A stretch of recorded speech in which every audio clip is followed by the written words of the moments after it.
Just as Yuuki dismissed his suspicions as imagination, the atmosphere shifted drastically with Feldway's mental command roaring through the battlefield, ordering Milim to destroy the sacred tree. Her gaze locked onto the target, sending Yuuki into a panic as he launched a desperate attack, only to find it utterly ineffective. Milim didn't even acknowledge his efforts. Veldora followed up with his Dragon Claw destruction, but even that failed, effortlessly deflected by a protective barrier of pale blue light. This cocoon of star particles, an automatic defense activated during the casting of Drago Nova, rendered her nearly untouchable. Recognizing the dire situation, Veldora contemplated manipulating probability to alter the trajectory of Drago Nova, though the chances of success were minuscule. As he called on Yuuki for assistance with coordinate calculations, he suddenly noticed Chloe's eerie silence. Where she had been directing the battle with authority before, she now stood motionless in front of the sacred tree, facing Milim head-on. Sensing that she might have a plan, Veldora and Yuuki teleported behind her, where they witnessed an apocalyptic sight, Milim summoning a vortex of unimaginable destruction between her hands. The compressed energy, resembling a nebula, was powerful enough to annihilate entire star systems, far exceeding anything she had unleashed before. Veldora, acknowledging its overwhelming force, conceded defeat, realizing that not even he could counteract it. As Feldway reveled in triumph, Milim fired Drago Nova, the devastating beam surging toward the sacred tree at nearly the speed of light.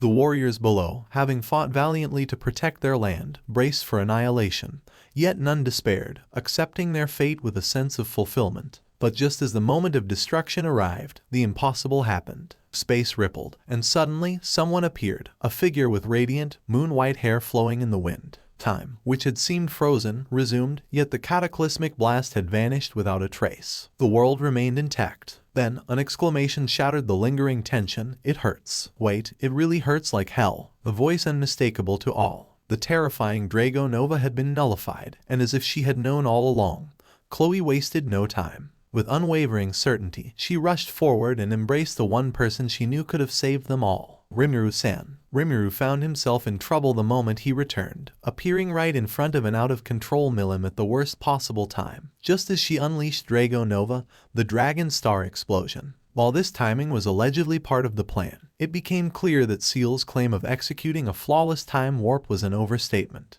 A mishap had occurred mid-transport, and despite Ciel's nonchalant attitude, Rimuru wasn't fooled. Worse still, rather than simply canceling the attack, she had chosen to segregate it in imaginary space, forcing Rimuru to endure its effects firsthand. As he reeled from what felt like a terrible hangover, he realized the truth. Ciel had deliberately made him absorb the attack, a fact she conveniently avoided addressing. Deciding to let it go, Rimuru refocused on the situation, only to be met with Chloe's joyful embrace and relieved exclamation. Slightly flustered, he confirmed her identity and asked why she hadn't taken refuge in the labyrinth. Chloe explained that she had brought Gaia along after sensing Milim's distress, and it quickly became evident that Gaia's presence was helping break the mind control over Milim. Encouraged by this development, Rimuru instinctively patted Chloe's head, only to apologize moments later. However, Chloe welcomed the gesture, asking for more praise, though Ciel promptly warned that it could be considered inappropriate.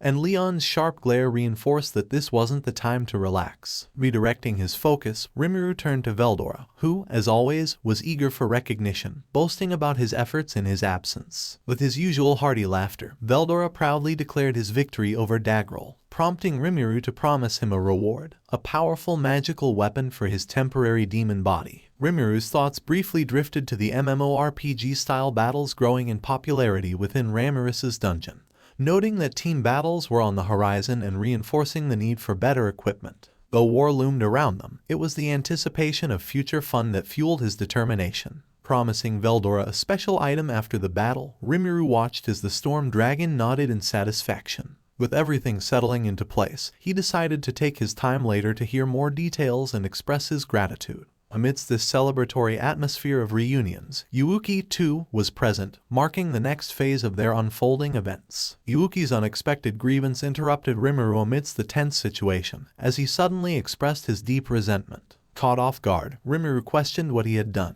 only for Yuuki to angrily accuse him of saddling him with someone unbearable. Although Milim seemed poised for action, Yuuki's frustration was intense enough to demand attention. Technically, they were allies now, but given Yuuki's past attempts to manipulate him, Rimuru didn't feel overly inclined to help. However, considering Yuuki had once been Shizu-san's student, ignoring him entirely would have felt wrong, so he decided to at least hear him out. Without regard for Rimuru's situation, Yuuki vented through thought communication, revealing that Maribel's consciousness had merged with him, constantly berating and mocking him. Rimuru could acknowledge how terrible that sounded, but that was the extent of his sympathy. When Yuuki desperately pleaded for help, Rimuru bluntly refused, seeing no reason to involve himself in such a mess. If Yuuki was struggling, that was his problem to deal with. Besides, as Rimuru pointed out, Maribel's presence was tied to a monocore, an extraordinarily rare power, meaning Yuuki should simply learn to coexist with it. From his own experience with Ciel, Rimuru knew that divinity cores were invaluable, and forming a working relationship was the best approach. Moreover, with such a strong sense of self already developed, separation was most likely impossible. Ciel confirmed this, solidifying Rimuru's stance. Chloe chimed in, referencing her fusion with Cronoa, but Ciel reassured Rimuru with a resolute declaration that she would always remain by his side, an arrangement Rimuru had long since accepted.